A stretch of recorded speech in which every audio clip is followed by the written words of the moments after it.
The game is over. What went right and what went wrong? It's time for the Green Bay Football Postgame Show, brought to you by Lakeland University. Experience it your way. Visit lakeland.edu. Let's get to your hosts of the show, Steve Sparky Pfeiffer and Tommy Wirtz, on the Wisconsin Sports Radio Network. How are we doing, Packer fans? The season is in the books. They do not reach double figures to the Green Bay Packers, but they don't get shut out either. They lose 16-3 to the Minnesota Vikings to end this regular season. And now we can all get ready for the playoffs, and we still don't know who the Packers are going to play, whether it's the Bears or whether it's the Philadelphia Eagles. But based on how this team has played in the last month, they very well could be over quickly. When we get to that point, what say you, Tommy Wirtz? That was the dumbest Green Bay Packer game I think I've ever watched. Ever? Ever. I mean, ever. You tell me another one off the top of your head. Like Scott Tolzien, Seneca Wallace, Brett Hundley. Like that one was the worst by far. The timeout with 1 second left also super annoying from Matt LaFleur. Oh, why? Super annoying. Why? Because who cares? That is loser mentality. Go walk out there. You slept it, make your bed, lay in it esque, approach that you should be having as a football coach. And that was dumb. That game was stupid. Never had a chance in that one. Thankfully, there's Baron Sorrell. I think that's maybe the only good news. And Danny Whalen. Danny Whalen, most punting yards in a game this season by any punter, by the way. Other than that, I think everything should be thunderstorms, rainfall right now on this team. I have terrible vibes surrounding this team right now. Terrible vibes. Yeah. Okay. You know what's actually the biggest storyline that makes me the most mad? What now? Why was Jordan Love the backup quarterback today? Because you don't want to get Malik Willis further hurt. What do you mean, why? Put Desmond Ridder in. I don't care this game. Hard. They did not care at all during this game. So why even pretend with something like, oh, Jordan Love's the backup? That's actually the most annoying story. I'll tell you what I was hoping for.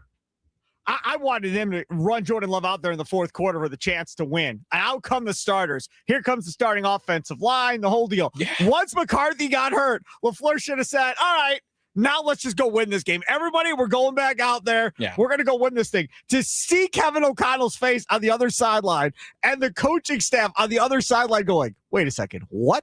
Like, has that ever happened where you're resting starters? Everybody's like, okay, they're not going to play their starters. And then all of a sudden in the fourth quarter or the second half, out come the starters to go win the football game at the very end.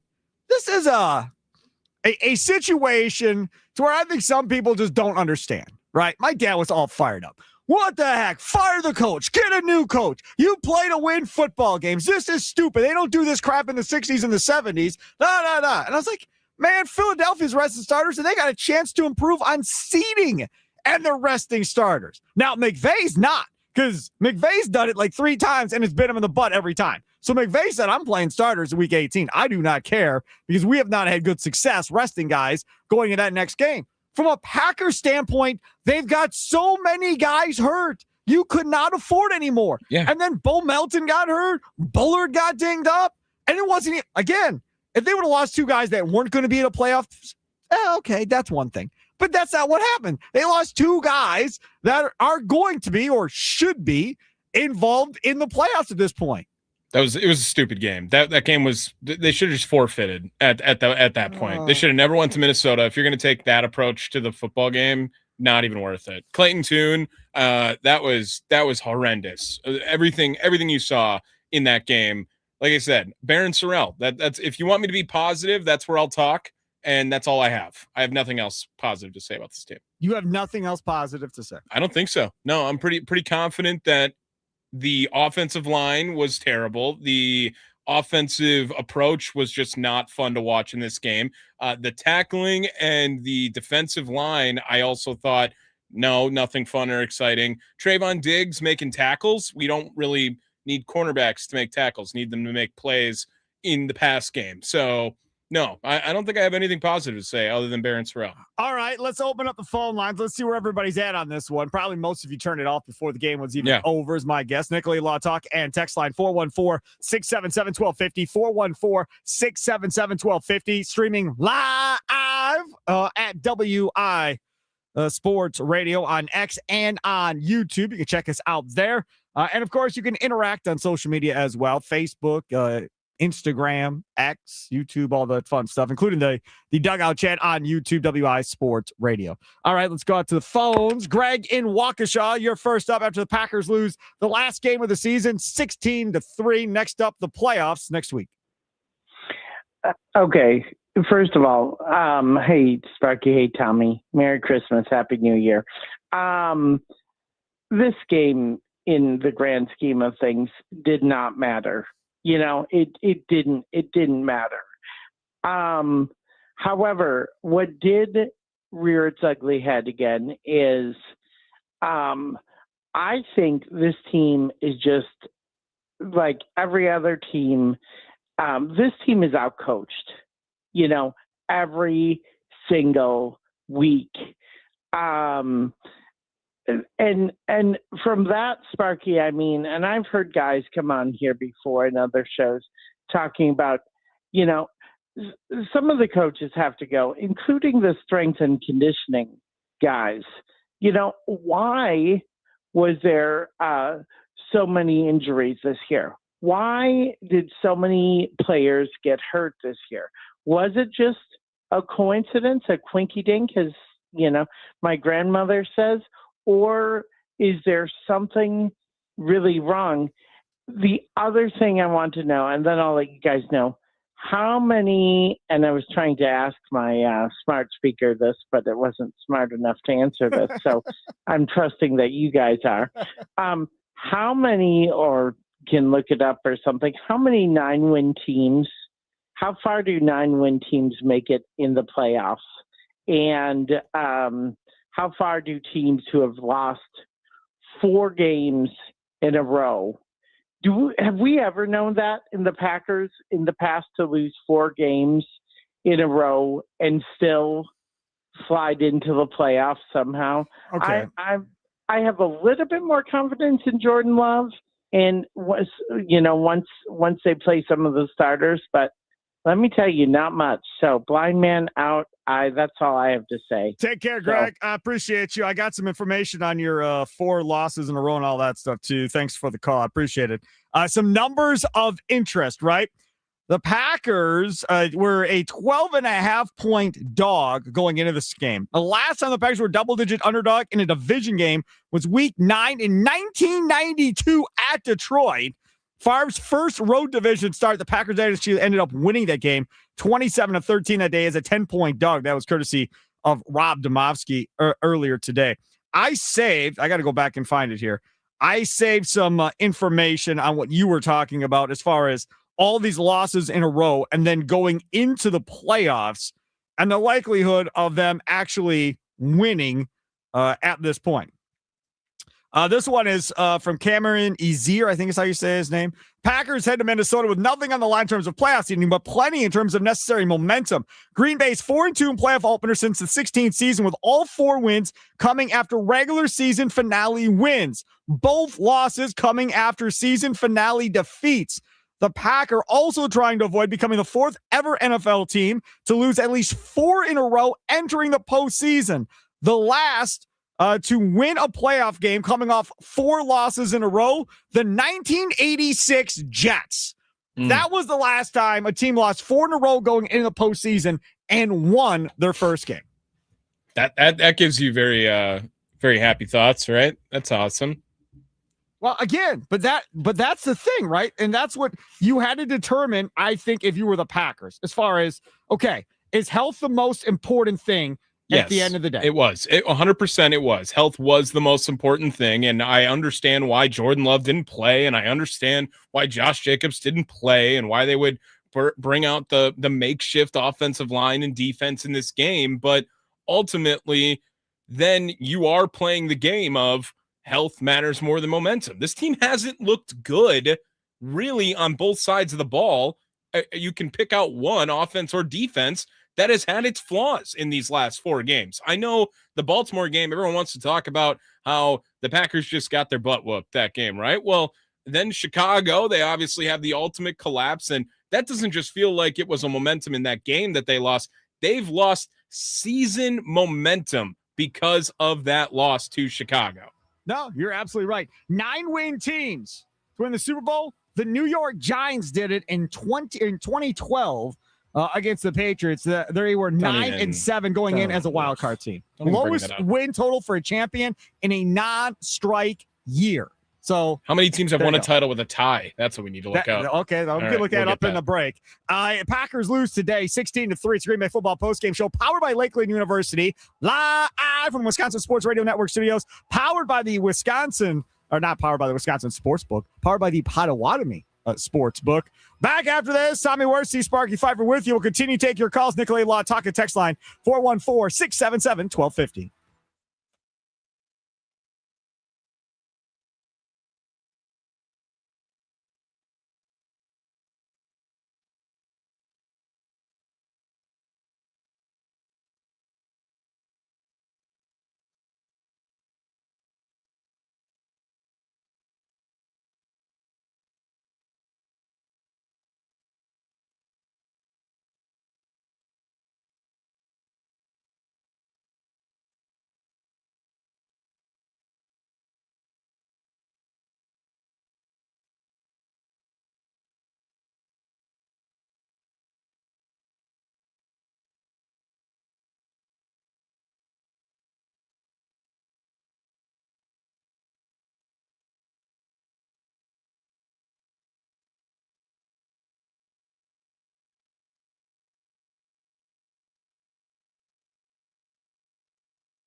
The game is over. What went right and what went wrong? It's time for the Green Bay Football Postgame Show, brought to you by Lakeland University. Experience it your way. Visit lakeland.edu. Let's get to your hosts of the show, Steve Sparky Pfeiffer and Tommy Wirtz, on the Wisconsin Sports Radio Network.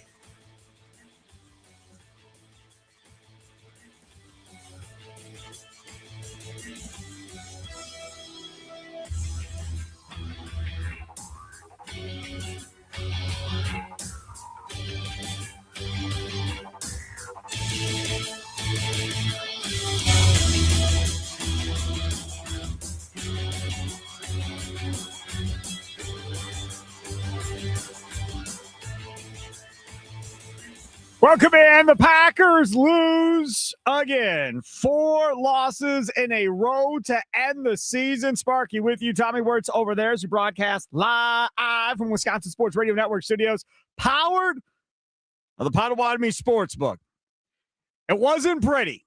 Clayton Tune was going to be the starting quarterback. You knew that was going to be the case. You knew there was a chance that it may be ugly. It was ugly. But at the end of the day, why was it really ugly at the end of the day? Was it simply Clayton Tune, or was there more to the story than that? The Green Bay Packers still don't know who they're playing, Bears or the Eagles. Bears will be playing here in a little bit.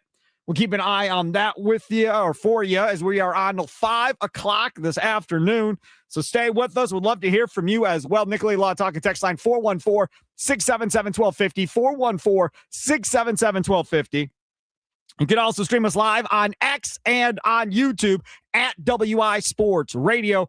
Follow us on Instagram, Facebook, all that fun stuff too. And of course, don't forget, tomorrow morning, Inside Wisconsin Sports, starting at 6 a.m. till 9 a.m. with Trevor Thomas. No Josh Albrecht. He's back in Disney World for a couple days. So Tommy Wirtz will be on the morning show the next couple of days with Trevor Thomas. Then it's 9 to noon with John Kuhn, Rami Makaloff, and Brandon Snodd. That show back together again starting tomorrow. Noon to 2, Mason Crosby show with Mitch Thunder Nellis.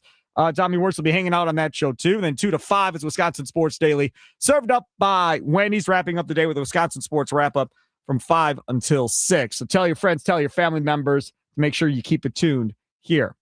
I don't put this game on Clayton Tune, if we're being honest. I put this game on Matt LaFleur. I put this game on the offensive line. That's where all this blame is going to go here as far as why this offense looked as inept as it did. Not to mention the fact, hey, I've been sitting here lobbying for weeks. Matthew Golden. Drop. Finally caught one there at the end. That's not exactly how you take an advantage of an opportunity, Tommy Wirtz. No, I completely agree with you there. And this was a moment that we were looking for something to from any of those guys, right? And Matthew Golden had 1 catch today, he had 2 drops on top of it. We didn't see anything from really anyone on the offensive side. Bo Melton got hurt in this game too, so I don't know who they were going to go out and try to get. I have nothing to say about this game, Sparky. I think we should be focusing almost on talking about next week, because if we're going to try to break down this game, can't focus on next week when you don't know who you're playing. Well, I would rather think about anything else other than Clayton Tune having to throw 11 passes in this game for 30 yards. The Packers offense was abysmal in this game.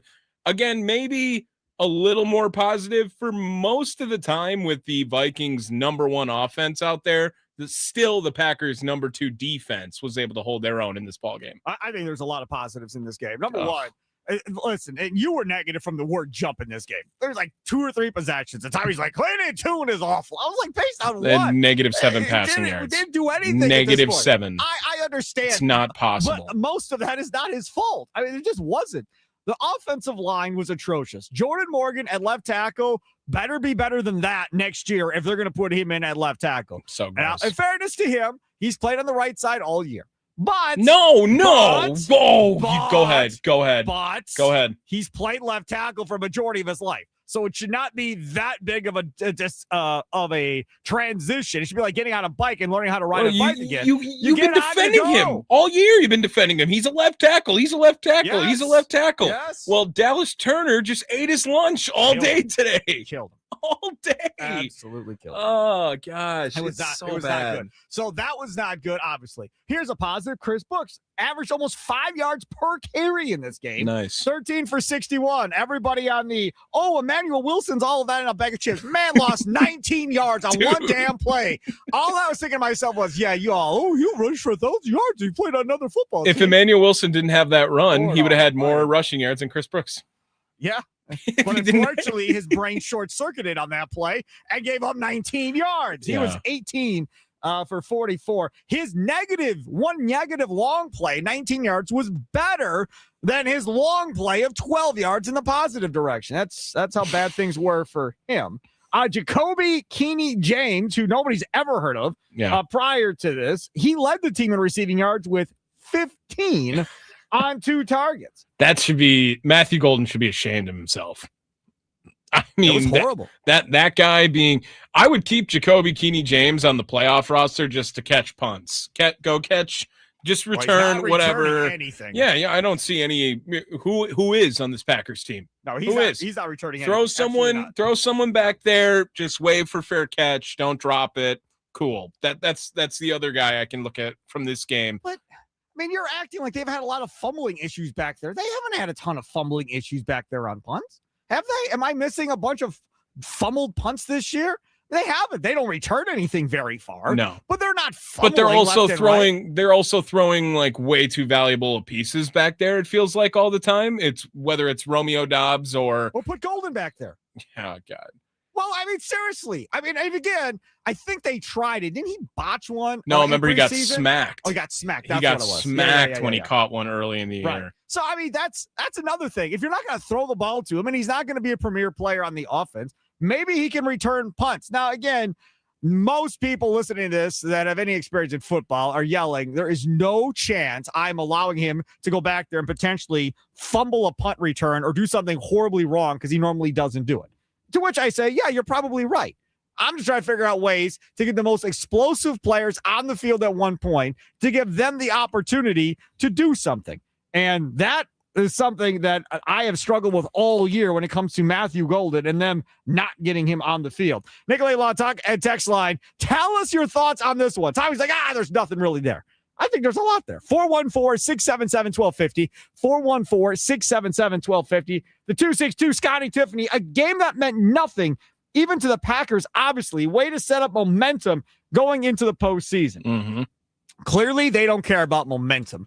Clearly, LaFleur doesn't care about momentum as much as he cares about health. Because I'm sure in Matt's world, it's, okay, so let's say we go out there and play, and what if Love gets hurt? What if Love gets concussed again or something like that, and then he's not available in the postseason game? Malik Willis has a bad hammy and shoulder, and then if we don't have him in that playoff game either, then it's completely over, regardless if you get the Bears or the Eagles. Josh Jacobs has been playing with a bum knee the entire season, or second half of the season, so what's the point of sending him out there in a game that means nothing?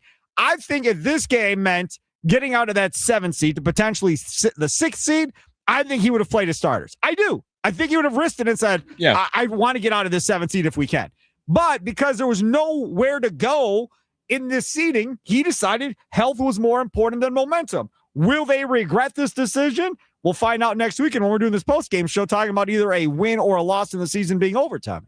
When are both the Eagles and the Bears in the 3:00 slate? So we'll know virtually after that what's going on. They normally don't give TV schedules until Sunday night. So Philly and Washington are at 3:25. Bears are at 3:25 as well against the Lions. And Philly apparently is resting their starters against a 4-win Washington team. So that does not mean Philly won't win that game by any stretch of the imagination. Right. They very well could beat Washington also, with a bunch of second stretches. Also an update, no team has ever tied in the regular season and won a Super Bowl. Really? Either. Yeah. Goodness. So there's just not a lot looking out for. And I know that this game meant nothing. I get that this game was meaningless, and the main thing was that Jordan Love needs to be ready to go next week, and Josh Jacobs needs to be ready to go next week, and whoever it is. Yeah, then they threw out Jaden Reed when Bo Melton went down too at some point in this contest. Like this game was so boring. This is the most boring Packer game I think I've ever watched in my life. Update on the other game going on that they switched over to. Texans just hit a probably game-winning field goal. There's like 12 seconds left to make it 32-30 over the Colts. Riley Leonard, who got his first start for the Colts, 278 yards, 2 touchdowns, and a pick in that game. C.J. Stroud with a touchdown in that game, throwing and a touchdown running. You would have thought the Texans would have killed the Colts in that one, but that obviously did not happen. This Packers football team, as the game was starting, I was in my car leading up to kickoff, and McCarron and Larrabee were talking about the idea of, no, this isn't technically an exhibition game, but it has that feel because of all the second and third stringers playing. Then what was said was, hey, man, this is being watched by everybody. Like, go out there and put something good on film and help yourself. Either get a job next year, stay on the roster, on this roster for next year, so forth. Do something positive. So who did something positive today for this Packers team to put themselves on the map? Not potentially maybe for the playoffs, but okay, hey, look, this is a guy that maybe, we can get something out of next year. 414-677-1250, 414-677-1250. So Jamon Johnson, he had 10 tackles in this game and a pass deflection. I don't know. Barron Sorrell, he had 8 tackles, a sack, and a tackle for loss, and a quarterback hit. Jalen Simpson had 8 tackles, which is great. He was 38 in this game. I felt like they threw at Jalen Simpson all game, if we're being honest. I felt like 38 was chasing most of the game.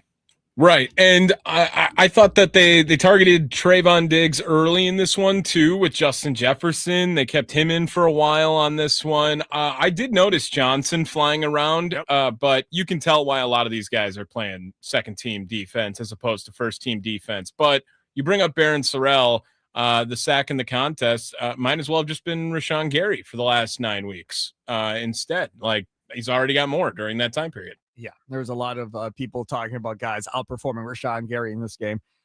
Jonathan Baldwin, number 37, he had 7 tackles in this game. McDuffie with 5. Oladapo was around the ball as well. He had a pass deflection and 5 tackles in this game. Hopper had 5 tackles in this game, too. A sack for Brenton Cox Jr. In this game and a tackle for loss. 3 quarterback hits for Brenton Cox in this one. That's a positive. Colin Oliver makes his debut for the Packers, a rookie that was hurt all year long. He had 2 quarterback hits and a tackle for a loss for Colin Oliver. That was a positive for the Green Bay Packers. So again, most of the positives all coming on the defensive side of the football for Green Bay. The turnover by Brosmer in that one, fluke, whatever you want to call it.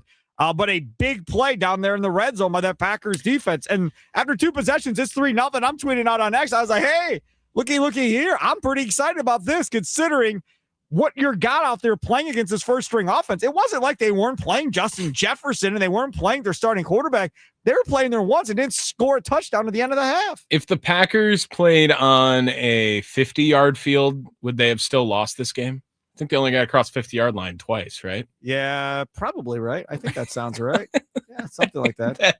There you go. Texans just scored a touchdown as the Colts were trying to lolly it back and forth. I don't know what that did for the spread, but I'm guessing it probably covered the spread maybe. Tommy Togai or something like that is his name. Big defensive lineman. 38-30 is the final. What was the spread of that game?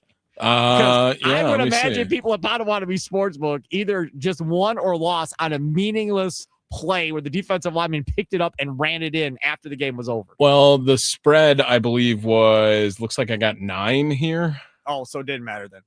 Yeah, I don't think it 38. That made it 8 instead of 9. Okay. So it didn't matter. So thank God. Just got close. People would have lost their minds in Vegas. So that made the outcome one way or the other. Let's go to Pete in Sussex. You're next on the Nicolay Law Fan Talking text line. Steve Sparky Fiber with you as the Packers lose 16-3 to the Vikings. Hey guys. How you doing? Player that really impressed me was Colin Oliver. He's nowhere near what they call little Micah Parsons, but he did have lots of effort, really had a great motor today. What I'm really, really worried about is our left tackle for next year because Morgan showed absolutely nothing. He got knocked down by a linebacker several times. I was watching him really closely.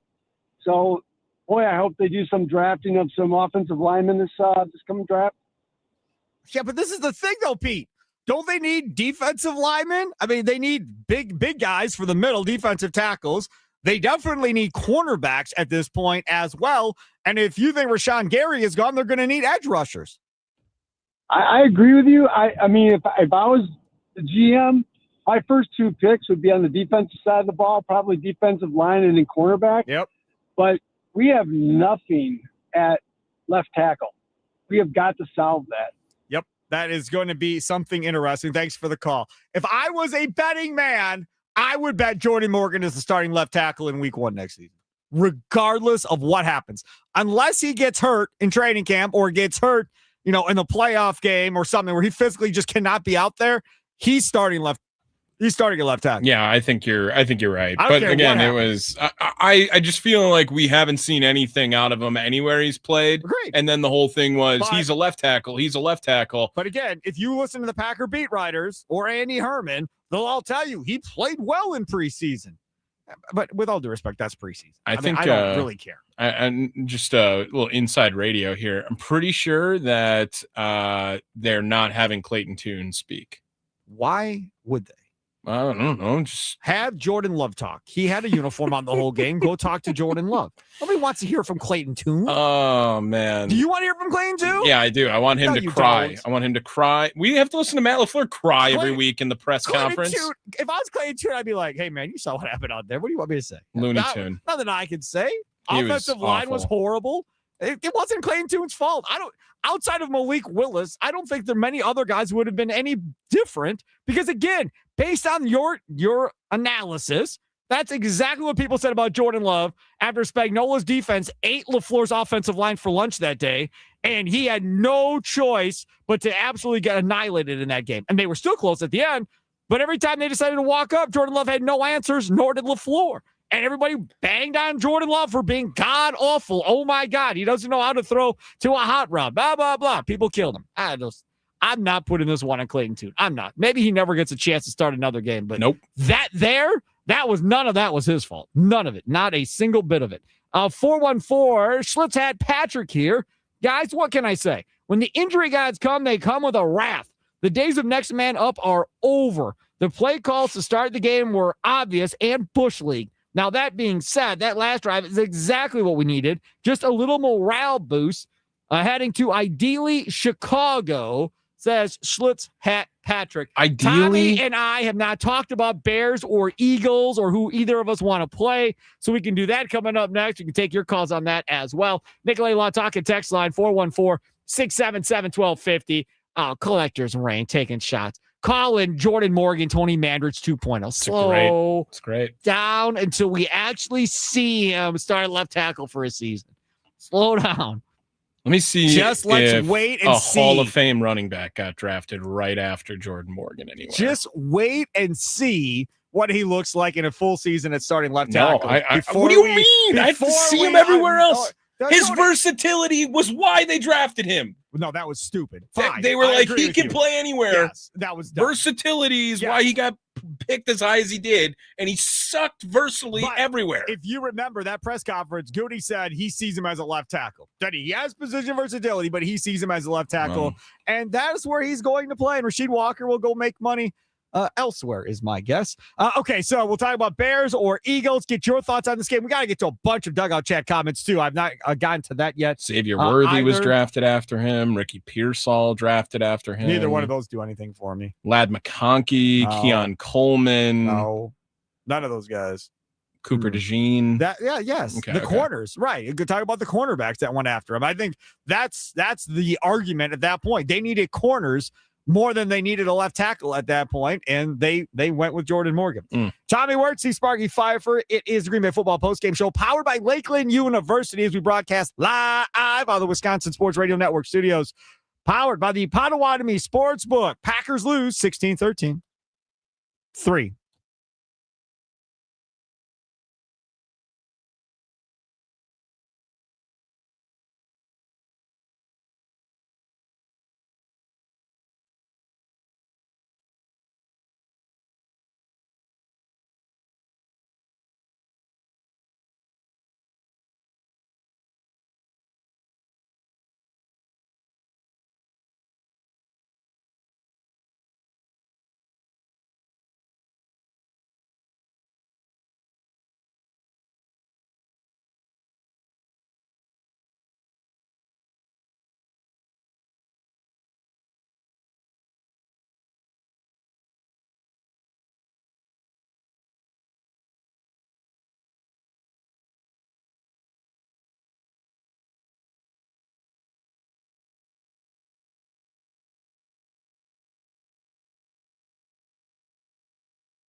First and goal. Grossmer from the 5. Boy, gets tripped up. Did the officials whistle the play dead? No signal yet. The Vikings have it with Sorrell. What's the call here? Did he get his feet tangled up with his own guy, or was it a defender? On the field is a fumble recovered by the defense. First down. Well, it looked like he reverted back to college and thought when he was down. Yeah, it was Justin Schoolarch who he got his feet tangled up with. Didn't look like a defensive player touched him. So that's a live football, and the recovery by Baron Sorrell, I beg your pardon. It was Cox who forced the fumble. Heady play by Cox, realizing that potentially it was a live play. All right, so there you go. Highlight courtesy of CBS. Sparky with you, along with Tommy Wirtz. It is Green Bay Football Postgame Show, powered by Lakeland University, live from Wisconsin Sports Radio Network Studios, powered by the Potawatomi Sportsbook. Packers lose 16-3. That was one of like 2 highlights Tommy decided was worthy enough of cutting to play on the show today, because there was not much else to choose from, Tommy. You find a highlight with negative passing yards in a ball game. You can't. You can't. And I refuse. The quarterback swing. I refuse. That was a beautiful run. I refuse to put the field goal. I'm not putting that sad field goal at the end of the game as a highlight either. That avoided the shutout. Congrats. That avoided the shutout. That is garbage. You know that the Vikings would be in the postseason if that tie didn't happen? Yes, I know. You know what I know about Packer fans? I've never heard a fan base find a way to go if come maybe and turn it into a negative as much as this fan base has done about this football team. Like never, ever, ever. I've listened. I grew up in Kenosha, so we're on the border of Illinois and Wisconsin. So when I was growing up, there really wasn't any sports talk in Milwaukee at all to listen to. So I listened to the score out of Chicago on their like 5 different frequencies while I was growing up. They kept hopping from frequency to frequency. I don't think ever have been like this fan base has been. I've never heard it before. Well, if this would have happened and if that would have happened, this negative thing would have happened and that negative thing would have happened and that negative thing would have happened.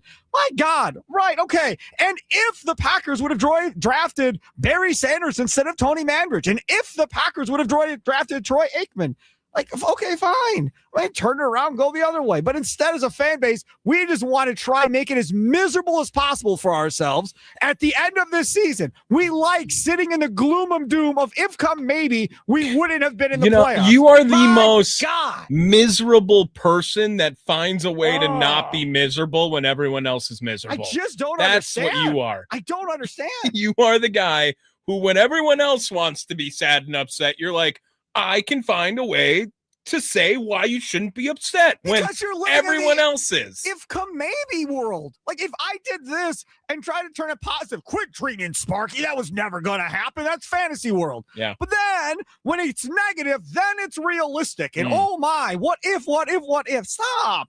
Just enjoy being in the playoffs the last 3 years and trying to figure out how to get a win this week. So if you're... Trust me, listen, as somebody that watched the Packers not be good for a good portion of my life, watch the Brewers be god-awful for a good portion of my life, and watch the Bucks be horrible for most of my life, trust me, being in the playoffs isn't the worst thing in the world. I get it. Super Bowl or bust. I'm all about Super Bowl or bust. I totally understand. Jordan Love's first year as a starter, nobody had that expectation. Last year, nobody had that expectation once you realized he was hurt a majority of the year at all. This year, with everybody that's hurt at this point, nobody but possibly could look at this and go, oh, yeah, go make a run in the playoffs. Come on, man. That's just not going to happen. Ed Policy came out yesterday on the Packers website and praised the coaching staff and praised this team for overcoming injury and everything else. And then what do I see today as I'm coming in? Florio of Pro Football Talk is writing a piece about how Kevin Stefanski may be the new Packers head coach if he gets left out of Cleveland if the Packers move on from Matt LaFleur. I'll tell you what. Nothing will get Packer fans excited like a losing head coach from Cleveland coming to replace your coach that has one of the best winning percentages in NFL history. That will really make everybody excited. Kevin Stefanski, woohoo! Have they overcome injuries? My God. Have the Packers overcome injuries? Because I don't believe they've won a game. Have they won a game since Micah Parsons went out? Well, did they win a game after Tucker Kraft went out? Fairly, right? Well, they were winning. But again, and everybody's like, oh, the offense. But the offense was fine. Jay Reed came back and they continued on. You're right on the Micah Parsons injury. And if you remember correctly, I said on this post-game show with you and said, they're probably not going to win another game. To which you said, oh, yes, you're going to at least win one more game, Sparky. You're crazy. Well, the Bears game happened then, and too. So they didn't win another game. I think I was in denial and knowing that day is, all for lack of a better term, the day the season ended for the Green Bay Packers, right? Correct. But it's just more apparent that, yeah, this team has not, I don't think overcoming injuries is the right word. They've showed up because of injuries. They haven't overcome anything with the injury situation. Musgrave did not step up when it was Tucker Kraft going down. And, Malik Willis, best game of his career in a game they lost, and everyone was still clamoring for more of him. Like, this is not a team that overcame injuries. Teams that overcome injuries end up having a next man up mentality. The next how many men are next man up? So 15 guys should be next man up. Let me tell you something. If your next man up is as good as your starter, that's either A, your starters aren't that good to begin with, or B, you're like the deepest team in NFL history. The 49ers overcame injuries this year. Overcome that many dudes is a lot. Right. And San Francisco's toast right now. Aikman said it yesterday. He's like, they're done. They're done. They can't overcome anymore. Aikman said it on the broadcast. They're too beat up. It's over for San Francisco. Again, you cannot continue to overcome all of these injuries. That's why when the Packers went to the Super Bowl, I called it the magic carpet ride year. Why? Because it's unheard of to have 16, 17 guys on the IR and you still figure out a way to go there and win. It's crazy talk. Like, it just does not happen in the National Football League where you lose that many key players and consistently overcome it through an entire postseason. Can you win a couple of regular season games? Sure. No. But eventually at the end, no, I'm just talking in general. Then when you get to the playoffs, then eventually those teams that are healthy, that have their guys, are going to win, and they're going to be the ones that are eventually going to move on at the end of the day. That's just normally how it works. And now we're sitting here talking about, well, do we want Chicago or do we want Philly? Well, listening to guys like Q, season's over. Why does he even watch the games at this point? He quit on the Packers weeks ago. I mean, so again, a lot of people have said for the last 2 or 3 weeks, it's over. They suck. Get rid of LaFleur. Why are you watching, man? Why are you watching? Just to be mad at yourself? So why are you watching? Why does it matter if they play the Bears or the Eagles at this point? For a majority of this fan base, they're miserable and pissed off already. Right. Just don't bother. Go do something else. Go shopping or something next week while the game is on. And then I'll sit here. I'll do the post-game show, and we'll talk to people that still have some type of faith in this organization. So do you want to make your who would you rather play argument yet? Yeah, we'll take a break, and we'll come back, and we'll do it. Okay. So I wasn't planning on ranting that entire segment, but that's exactly where I'm at on this thing. I'm just sick of the if-come-maybe crowd. And this Packer fan base, like, over and over and over. That's just football. That's not this fan base. No, that's football. This fan base. What other fan base wants to talk about their team making the playoffs? But if this rule didn't happen, we'd suck and not be in the playoffs. What other fan base? I've listened to sports talk my whole life. The Panthers are probably doing that today. The Panthers are talking about it. If the Panthers were in the playoffs 3 years in a row, I promise you, they would not be complaining about the 7 seed existing. No chance. If the Bears were in the playoffs 3 years in a row, they would not be complaining about the 7 seed existing and their coach still having a job. The only reason, though, maybe it's not, but it feels like the only reason the 7th seed even exists is because of the Packers being a 2 seed that 1 year, too. Right. Remember, they were like, that team was fraud. They should have absolutely played another team before that. Yep. Like, so the Packers are the origin of the 7th seed, and then all they've been is the 7th seed too. Here's another one from my guy Justin in North Carolina. Well, call Aladdin because I'm ready for another magic carpet ride. Jordan is mad and ready to go. Yeah, so am I. Let's go. Let's go. Let's do this. Again, if there's going to be a magic carpet ride in the playoffs, they've got to create turnovers. Like, I don't care if it's Caleb Williams or Jalen Hurts. You must create turnovers. Earlier in this game, when Oladapo dropped that ball, Tommy's like, what was your text? I asked Something you. about turnovers. I asked you how many drop picks are they going to have next week?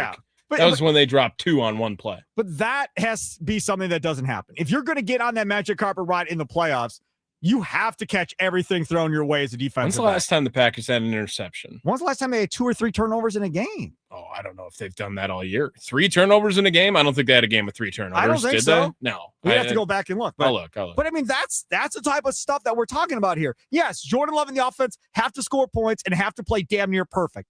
That I agree with 100%.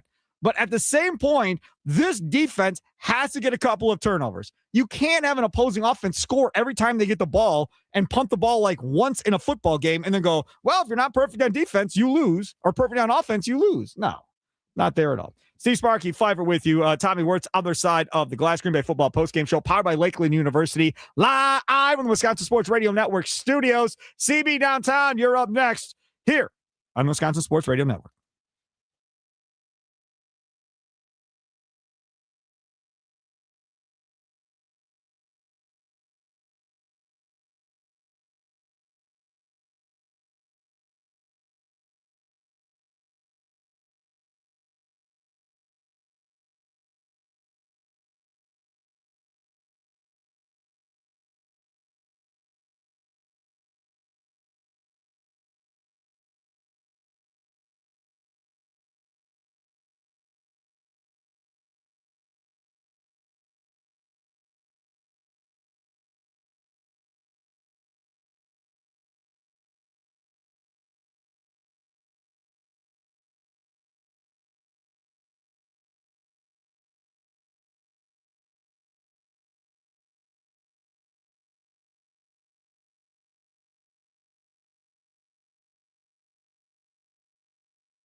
Buck Journey had been the 2-time Pro Bowler as the Packers. Wilson running for his life, and boy, he's going the wrong way. Wilson, he might get. Oh my goodness! For a little Jim Marshall action here. Awful. 19-yard loss on that play by Emmanuel Wilson. Damn near had a safety running backwards. Packers lose 16-3. Sparky with you along with Tommy Words. Green Bay Football Postgame Show powered by Lakeland University. Live from the Wisconsin Sports Radio Network studios, powered by the Potawatomi Sportsbook. I got to apologize to all the Al Michaels hate I've been throwing out this year, too. Gosh, Spiro and Archuleta were rough today. Oh, my gosh. They had everything but going. Again, when you have a game that means nothing, you get those teams. Yeah. When you're really good and the game means something, then you get the A teams for these broadcasts. That's kind of how it goes. Lines up 3-0 on the Bears, by the way, in the first quarter. As the Bears are starting to get a drive going here. Let's go to the Nicolay Law Talking text line, 414-677-1250, 414-677-1250. CB, downtown Milwaukee, you're next. What's up, CB? What's going on, man? How are you? I'm doing pretty good. The game was pretty good, man. Their defense was pretty decent. Or just for Minnesota to have all their starters in there. It ain't like they got blew out. So their defense wasn't bad. Now their offense of line, yeah, that was shot. Yeah, I wouldn't. That's a concern. Because if somebody go down and they playing in the playoffs, that's not going to be good. I'm in Tommy, Go ahead. Tommy, you got to relax, man. You jumping out the window, man. I mean, we all know what the Packers are. This is what they are right now. So we got to go with the flow because this might be the last time you see a lot of them together. So you just got to relax, man. See, they are who they are right now. CB, that's a great point. Thanks for the call, CB. Great point. Which is, there's several dudes that could cut that are making decent money on this team that are playing prominent roles that may not be on this football team next year because they're strapped for salary cap money. So because of that, you may see some guys that have been here for a while maybe not be here anymore. Wow, I'm going to be so emotional when Rashawn Gary isn't a Packer anymore. I'm just going to cry. I got my dad his jersey when he got signed because his because his last name's Gary and my dad's name is Gary. So it was, he hasn't worn it since week 4 this year because he's been ashamed to wear the jersey. He's worn it. He has worn it. It is. I am not. No, I'm in no mood of like, this is, got to cherish every Sunday because the Packers, no, absolutely not. Don't care about that sob story. And I've been calling for Rashawn Gary to get cut, and Andy Herman tried to convince me at the beginning of the year, how he's been so good in the run game and he does all these things that you can't see in the production. And you and I both, right? Where it was the biggest target with Micah Parsons being added to the Packers now falls on Rashawn Gary. Yep. And it became the worst thing that ever happened to him. Could have been the best thing that ever happened to him. 7.5 sacks in the first 8 weeks. Like, he was right there. I was like, oh my God, he's going to break 10. Thank God this worked. Here we go. And then he did. He didn't. No. And I think Collection put in when Rashawn Gary gets cut, that will be my Super Bowl. This year in the dugout chat. Just horrible. Oh, man. But see, again, we can talk about this, but then who is that other guy? And who are those other guys? And we were talking about this earlier about the draft next year and who you're going to have to go get and what you're looking at. And again, with all the draft picks Brian Gutekunst has made on this defense, yet again, another year where the focus is going to have to be on the defense in this draft. And I'm sorry. I understand when you look at his last couple of drafts, majority of these guys are playing on this team with pivotal roles or whatever. And I said, hey, man, when you got Micah Parsons, well, clearly they're extending him because policy's not signing off on Micah Parsons if he doesn't trust Gutekunst to build a team around him. But at some point, there's got to be questions asked, like, does he know how to evaluate defensive talent or doesn't he? Because Xavier McKinney, they drafted him, right? He had a big year last year, and he's been okay this year, but no turnovers. Then what else is there on the defensive side of the ball? He didn't draft Rashawn Gary, I don't believe. So who are the guys that are going to get credit for this at the end of the day? Where you go, him, that's the guy. Edgerrin Cooper, that's all I got. Well, and if I think priority number 1 for this team, it has to be re-sign Quay Walker, right? I mean, that feels like that has to be the number 1 thing. I would like to see Quay Walker continue to be a member of the Green Bay Packers. Tom Silverstein wrote that, or no, Pete Doherty wrote that piece. It doesn't look or appear like they're going to re-sign Quay Walker. Well, they're not going to bring back Romeo Doubs, right? And you would assume Elton Jenkins and Rashawn Gary are both for sure cut candidates.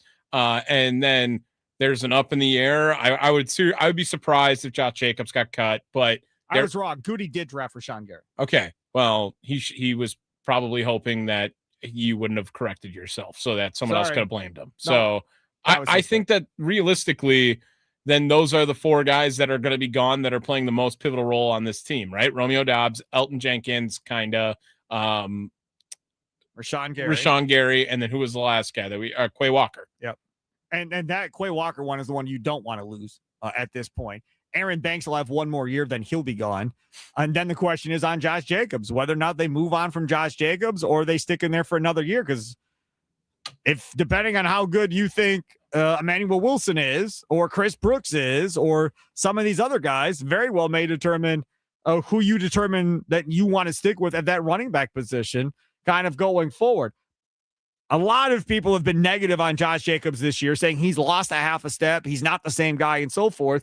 So if they do decide to move on from him, I don't know how many Packer fans are really going to be all that worked up or disappointed by it, but that's going to be a sizable hole that you're going to have to fill at that position with nobody with future potential, at least in my mind, at that position.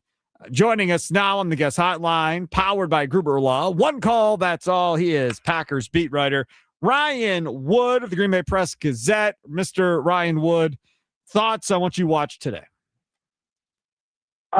I mean, that was not the most attractive game of football, to put it mildly.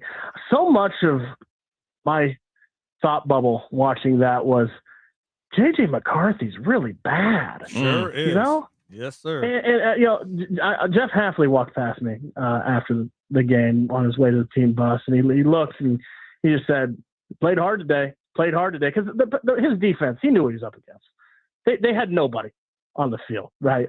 Anyone that's going to matter next week is not there. And they're right. He's right. They played hard. But it makes it easier when you're playing a quarterback that's bad. So here's what was in my mind all game until J.J. McCarthy left, the third quarter with the hand injury. How, if you are Kevin O'Connell, do you not bring in a quarterback this offseason to create a competition there? Because it's just not good enough. And boy, if you're the Packers, how much are you hoping that's not Malik Willis? It could be. It could be Malik Willis in Minnesota. And then everybody that says, Malik Willis, he's not that good. Okay, well, we'll find out. If you put Malik Willis on that fast track and watch him go vroom. That's correct. The shocking thing about how bad J.J. McCarthy is that this is an offense with a head coach who this is a paradise for quarterbacks. I mean, this is a place where Sam Darnold and Daniel Jones both came to get better. O'Connell's not had a runner at quarterback since he's been there. So you give O'Connell that element, oof. You know, it's funny because the dread of Packer Nation since before the 2023 season when they traded Aaron Rodgers to the New York Jets, the dread has been, oh gosh, don't let Aaron Rodgers play for the Vikings. The real dread should be don't let Malik Willis play for the Vikings because he is going to be a free agent this spring. He is going to get a starting shot. And if you put Malik Willis in that offense, not only is he going to beat J.J. McCarthy, like a lot of quarterbacks can, but you're cooking with gas. Yes. You just are. Yes, you are. I agree with you on that. I want to go back to that defense because those were actually highlights to be had there on the defensive side of the ball. You got to see some guys that you really haven't seen a ton of this year because Oladapo really hasn't been out there defensively at this point. Oliver just got activated this week. He's been hurt all year. Give me a couple of guys that stood out for you on that Packers defense. I'll tell you who stood out to Jeff Hafley because as soon as he walks past me saying they played hard, I look at him, I said, what about 99? He said, that was impressive. Darren Sorrell was very, very impressive today. It turns out that there was a rookie from Texas that had a potential breakout game today. It just wasn't Matthew Golden. The fourth-round pick, Darren Sorrell. And if you think forward now, what a tremendous springboard this might be for Darren Sorrell going into, not this week, the Packers broadcast who their premium guys are going to be on the defensive line, going into wild card, but going into his first full offseason, his second season in the NFL, and you look at the business side of things. If you're the Packers and you're looking to trim cap, and you see that you might be able to trim $11 million in salary cap for 2026 by releasing Rashawn Gary. Yep. If that's a decision that you're on the fence about, didn't Barron Sorrell just make you feel a whole lot better about that decision today?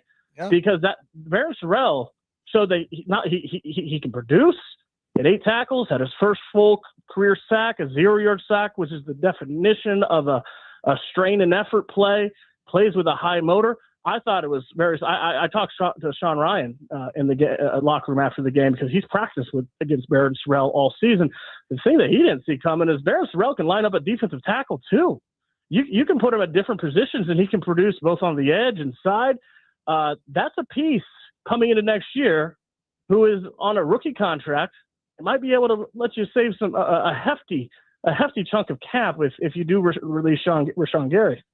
So what about this whole idea of Matthew Golden, who we were all hot to trot about, me specifically? So I'll fall on the sword for all the Packer fans and wanted more Matthew Golden. Now you kind of give an opportunity, not a ton. It's not like he had 10 targets, but you get 3 targets, you drop 2 of them. And that last one was late in the game before he finally caught one. That was a big downer, I think, for probably Matthew Golden in this game. Oh, there's no question about it. Whatever happens here on forward, one of the biggest priorities for this franchise coming up in this offseason, whenever it comes, is figuring out what went wrong with Matthew Golden's rookie season and fixing it, because it's too early to call him a bust. It just is. Right. One season does not a bust make. Agreed. But it's certainly clear that it was a wasted rookie season. And that's a first-round pick. That's a first-round pick that you felt highly enough about to do what you do not do as a franchise and take a receiver, 23rd overall, for the first time in 23 years. So you're saying you think that this is a real stud that you're bringing in, and you've wasted his rookie season. What happened today, I wouldn't have made much out of it one way or the other. Had he gone and had 10 catches today, I still wouldn't have made much out of it given the circumstances. This wasn't much of a competitive football game. He would have still had to prove it this coming fall. But this is the problem when you waste the development of a young, promising player that you really need long-term. Some point, the confidence is going to crater. Those were confidence drops today.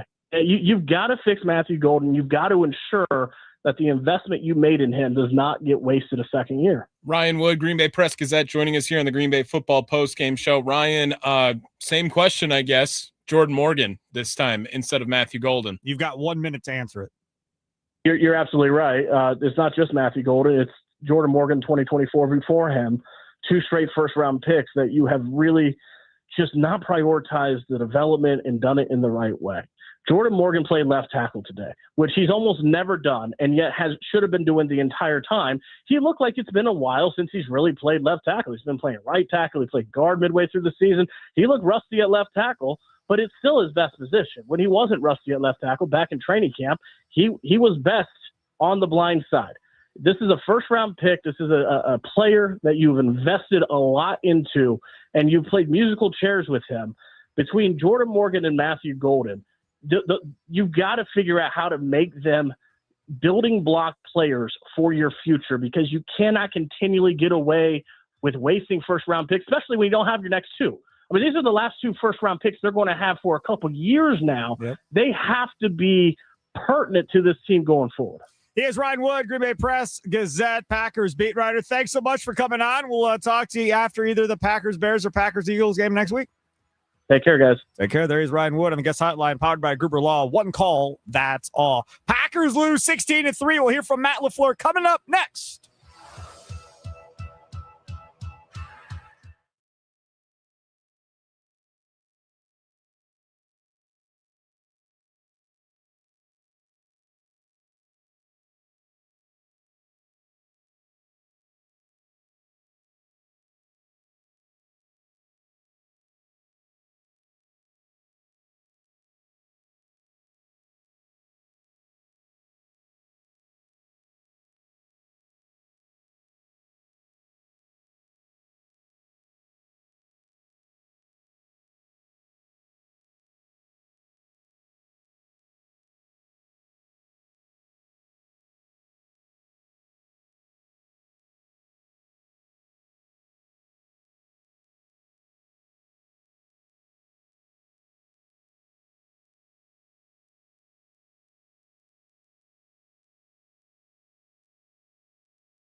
what went wrong. It's time for the Green Bay Football Postgame Show, brought to you by Lakeland University. Experience it your way. Visit lakeland.edu. Let's get to your hosts of the show, Steve Sparky Pfeiffer and Tommy Wirtz, on the Wisconsin Sports Radio Network.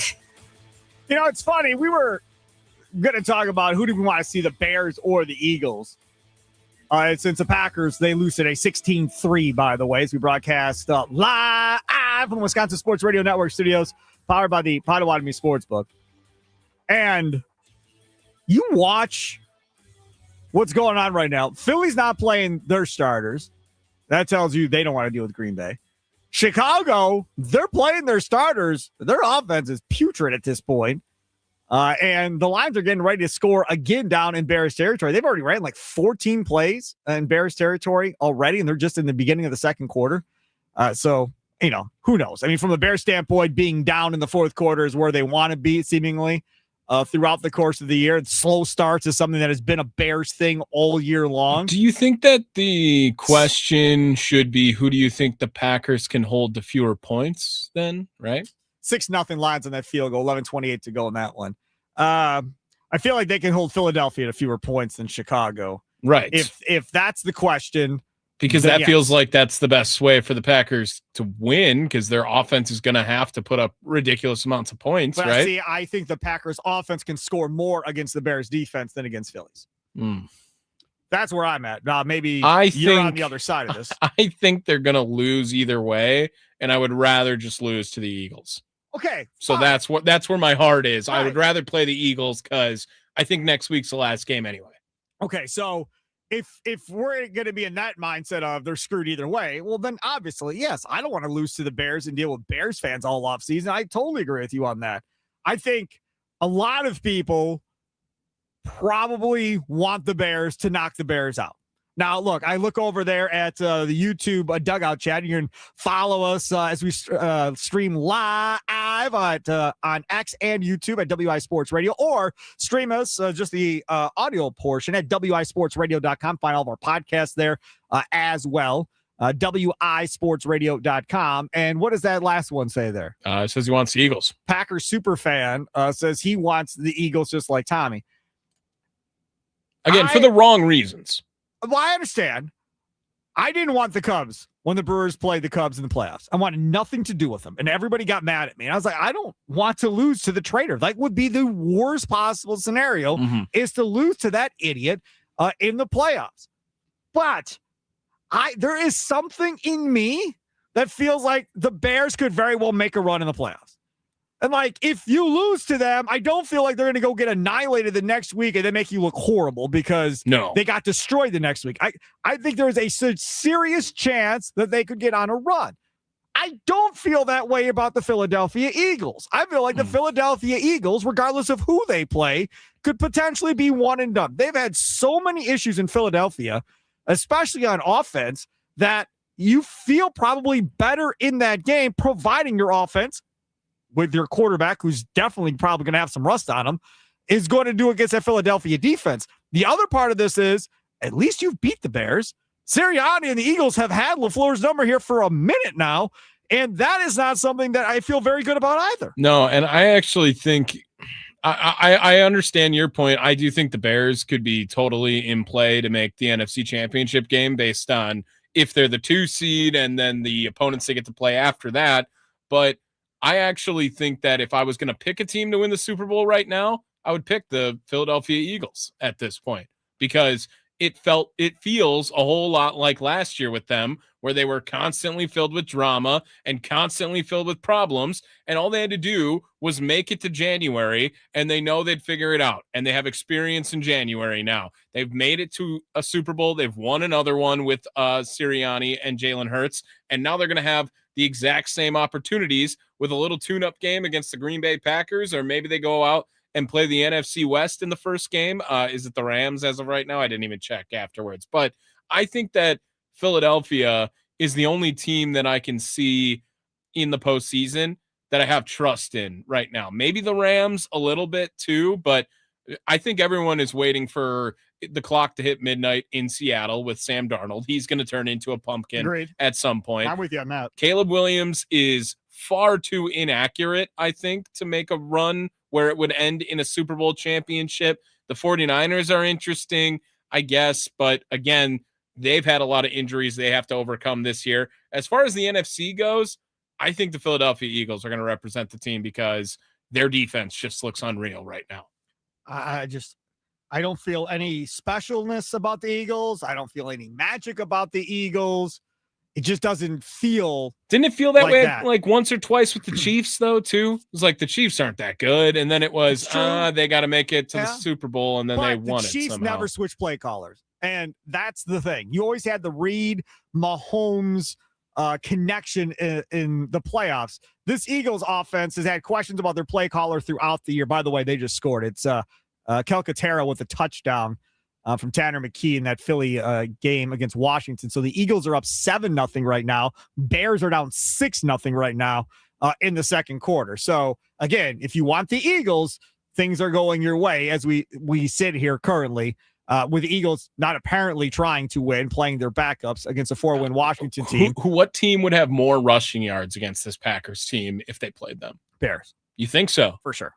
No question. Because I don't think the Eagles will attempt to run them into the mud. I think the Bears will try to run them into the mud. I don't think that they, play calling wise, would stick with it. I think Ben Johnson will completely stick with it to take the ball out of Caleb Williams' hands and try to run it down. That's another point for 4 too. quarters. I don't think they will do that in Philly. They're going to want to get A.J. Brown the ball because he's going to be complaining on the sidelines about not getting the damn football, not throwing the ball enough, right? Yeah. So they're going to eventually throw the football. They're not going to hand it to Saquon Barkley 30 times and go, okay, we're just going to win this way. They're going to try and throw the football. Yeah, and I also think that that's not brought up enough is that you were continuing to call it out every year with Dan Campbell in the postseason. He's going to do something that you're going to be like, yep, live and die by that sword. Correct. There it is. Yes. But that's so going to happen to Ben Johnson. It is. 100%. It absolutely is. And there could very well be a game where he does something crazy and it works. And everybody's going to praise him. Yep. And then in the next game, he might do something equally as crazy and it backfires and they lose the game. But the benefit he has is he's on his honeymoon in Chicago. No matter what happens, even if he screws up and loses them a game, he right now is the king of Chicago for getting this team back into the playoffs If he loses and winning the division. If he loses to the Packers, does that change? No. If he gets eliminated by the Packers, what if they win like 35-0 in that game? Then does the mayor status get removed? We're back on the if. Okay, all right. Sorry, we don't have to if anymore. No, there's not. There's no. If he loses chance. to the Packers like at the last game of the year. Nothing. Come on, both these games have been tight games with the Bears. Nobody is blowing anybody out. I don't think the Bears will blow the Packers out. And I don't think the Packers will blow the Bears out. I think it's going to be another game where it could come down to the end. It could come down to Brandon McManus winning a game against Chicago or McManus winning a game against the Eagles. It very well could come down to a field goal. I don't think Green Bay will get blown out in either game. Do you think there's a chance they get blown out in either game? Yeah. No. Yeah. No. I do.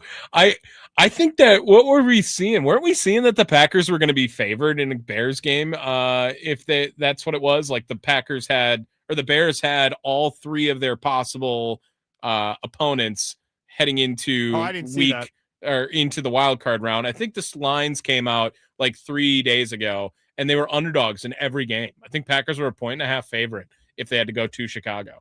You know, this is the thing about those spreads.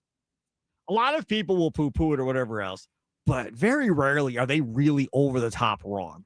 I mean, normally they're pretty much in the ballpark given a point or two, right? Oh, yeah. Very rarely is it not. Look at the Texans game today, right? Do you know what the Packer-Vikings spread closed at? 12 and a half. Yeah. And it was 13 at the end. Yep. Again, I'm just saying, the field goal at the end meant nothing, obviously, one way or the other. But it ended up being a 13-point game when all was said and done.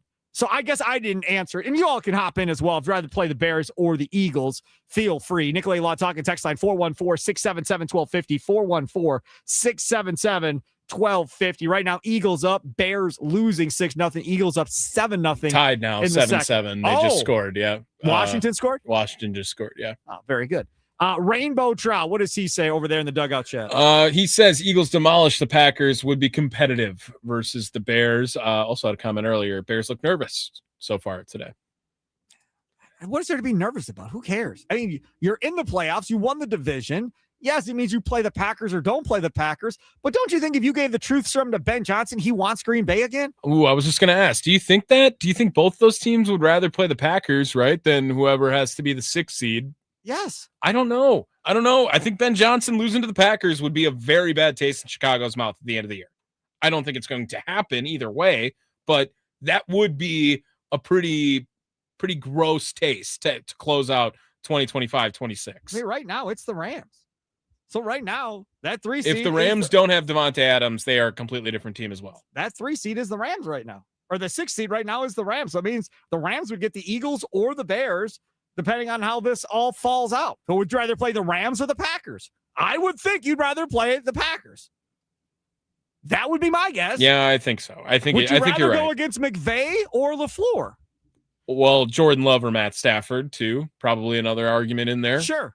And you can have your own thoughts on that. So I would think the Bears or Philly both would want to try and win, but Philly's not. Philly said, no, we're good. Do you think this Packers team would win the game if Tanner McKee was quarterback? Yes. Yes, I do. Against the Eagles? Yeah, they better be able to win that game against the Eagles. I meant if Tanner McKee was playing quarterback for the Packers today. Instead of Clayton Taylor. No, I don't think it would have mattered. It would have been just as bad because the offensive line was absolute trash today for the Green Bay Packers. Right now, there was enough starters on that offensive line where that's a problem too. Like they had Belton and Morgan out there. Let's see here. I'm looking at the standings right now on ESPN. So it's Seahawks 1, Bears, Eagles, Panthers, Niners, Rams, Packers. That is how it's sets up right now. I think also if the Packers were to miraculously win a playoff game, I think I would rather have played Seattle than San Francisco. No, I would have been fine with playing San Francisco. I don't want to again beat up like the Packers are. It's another team that breaks my heart every January, though. So I'm cool with it. Not that Seattle hasn't in the past either. All right, let's take a quick time. I'll come back. We'll hear from Packers head coach Matt LaFleur straight ahead. I cannot wait to see what Matt LaFleur has to say today. Tommy, you let the show. There's not much to talk about here. So Matt LaFleur talked for like 10 minutes. I can't wait to see what this is all about. That's coming up next. Packers lose 16-3 to the Minnesota Vikings. Onward and upward to the playoffs next weekend. It's the Green Bay Football Postgame Show powered by Lakeland University. Live from the Wisconsin Sports Radio Network studios, powered by the Potawatomi Sportsbook. Sparky and Tommy with you.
Bears now losing 13-0. Woo, buddy. Uh-oh. Maybe it's going to be the Packers in Philadelphia, not the Packers in Chicago like everyone wanted. Tommy and I will not be all that disappointed if that's how it ends up being necessarily. I think I'd be all right with it. The Packers lose today 16-3 to the Minnesota Vikings. It is the Green Bay Football Postgame Show powered by Lakeland University, live from the Wisconsin Sports Radio Network studios, powered by the Potawatomi Sportsbook. And talking about this Packers loss today, it was not good, obviously, for the Green Bay Packers at the end of the day. Quite ugly for the Green Bay Packers. Clayton Tune really wasn't given a fair chance to do much of anything with that offensive line play that they had. No doubt. Jordan Love would have got crushed too. No. Yes, absolutely. That offensive line was absolutely awful. Malik Willis is probably the only one that probably could have made something happen today beyond that offensive line. Jared Goff would have got crushed beyond that offensive line. Pick whoever you want to put back there. Patrick Mahomes probably was getting crushed behind that offensive line. Yeah, I'd say that's probably fair. Yeah, I'd say that's probably fair. Malik Willis doesn't get crushed, but Mahomes gets crushed. Malik Willis is far faster. It's far quicker than Patrick Mahomes. Runs way faster than Patrick Mahomes does. Mahomes can move a little bit, sure. Maybe Josh Allen can shred a couple of guys at some point. That offensive line sucked out loud. So did Clayton Tune. Clayton Tune was, all right, Tommy. Tell me the throws that were wide open that he missed. He missed the running back to Emmanuel Wilson. That's one. That's it. And he pretty much couldn't throw anything. Did he have another pass attempted past the first down line today? He was 6 of 11. He had 2 of those were drops that were in Matthew Golden's arms. So that makes him 8 of 11 at that point. So that's 3 incompletions on the day. And then he threw 1 out of bounds. He threw 1, like you said, on a bad throw. That was his really only bad throw to Emmanuel Wilson. There just wasn't that. Again, I mean, we can say Clayton Tune is horrible, but I don't think this is the game that we could use to justify that. You should say he didn't get a fair chance because he got 11 pass attempts in this game. Right. Well, that's more fair than the offensive line played so bad that any quarterback would have sucked in this game. That's correct. Yes, the offensive line played so bad. And that's why he didn't give them more than 11 pass attempts is my question. Now, maybe Matt LaFleur was asked about why he only had 11 pass attempts. Let's hear what Matt LaFleur had to say after the game. Well, that was there was some good out there and some not so good. And I think, like I told the guys, I was proud of their effort, the way they competed. I think that's a pretty good offense, holding the 16 points. I thought defensively, our guys played physical. They played for 4 quarters, exactly the style of play we want to see, but obviously couldn't get enough going offensively, and that was disappointing. That's a really good defense, and they give you a lot of challenging looks, and we really struggled, especially in the first half, blocking movement and getting anything going. I thought in the second half we did a better job. We were able to run the ball a little bit, but all in all, like I told the guys, we're in the tournament. Everybody's 0-0. We're going to have to go on the road, and we got to embrace that opportunity. Can I just say, this is the most happy Matt LaFleur has sounded in a month. It is. You're not wrong. It is the happiest he has sounded in a month, I tell you. Usually he's crying in his opening statement. Post-game pressure, he sounds depressed, like, oh my God, that was horrible. He's all happy. Hey, some good, some bad. All right, here we go. Like, this is the happiest I've heard Matt LaFleur in like a month. Moving on. Do you have any idea about Fuller's knee and what was the thinking of having him in at that point? Yeah, I mean, we're just limited on bodies in regards to we both those safeties, quite honestly, and in regards to when we were going nickel defense and trying to match personnel, one of those guys had to go in. So, it's unfortunate. I think he's going to be okay, but we'll have an update for you tomorrow, I'm sure. Coach, you mentioned going on the road for the 3rd time in 3 years. What about this year maybe compares or contrasts to what you guys have faced each of the last 2 years? Yeah, I mean, I think every year is a different year and different experience, and you got to learn from your past, no doubt about it. And I think it's just, the urgency that needs to be there from the moment we start preparing, which is really right now in terms of for those guys that battled today, getting their bodies back. We got to have a great week of preparation. We got to maximize it, make the most of it, and go shoot our shot. Is momentum just not relevant when it comes to getting your team healthy? Yeah, I think we did the right thing today in regards to trying to, and we'll see. Time will tell. But I feel better about this certainly than I did a year ago after the game. It was a double whammy when we lose the game and you lose like a key player for us to go into that run. So I thought this was the best decision. Okay, this is the thing about that comment by Matt LaFleur, if we're being honest, right? He is not, I promise you, if they lose this next game to Chicago or Philly, he is not going to come out in the post-game presser and go, if we would have played our starters against the Vikings, we probably would have won this game. Mm-hmm. He's never going to say that. No. If somebody's going to ask him about, hey, do you regret that and momentum? He's like, no, I don't think that played into it. He's just never going to fess up that may have been a mistake not playing his starters. I agree with not playing his starters, for the record, because you got to try and keep them healthy. I just think it's very hard to win a game when you've lost 4 straight and now everything is heightened. Like, a win would have been, I think, big. The problem is, could you afford to lose 2 or 3 more guys? It looks like they might have lost Bo Melton. We don't know about Bullard yet. He said it looks okay. We're going to have to wait and see. It was a double-edged sword for the Packers. All right, LaFleur. What is the benefit for the guys who didn't play, maybe who are healthy or just borderline not healthy for this practice week? Do you feel like you can practice harder? Do you feel like it's practicing more? I think everything's fluid in terms of how we go about the week. I mean, a lot of it is going to be dependent upon which day we play. But I do think, I think we had a pretty good week of practice. I felt like this last week for the guys that we were trying to rest. They did get a lot of reps. We went a lot of good on good and our one offense versus our one defense. And so I think we're physically in a better place.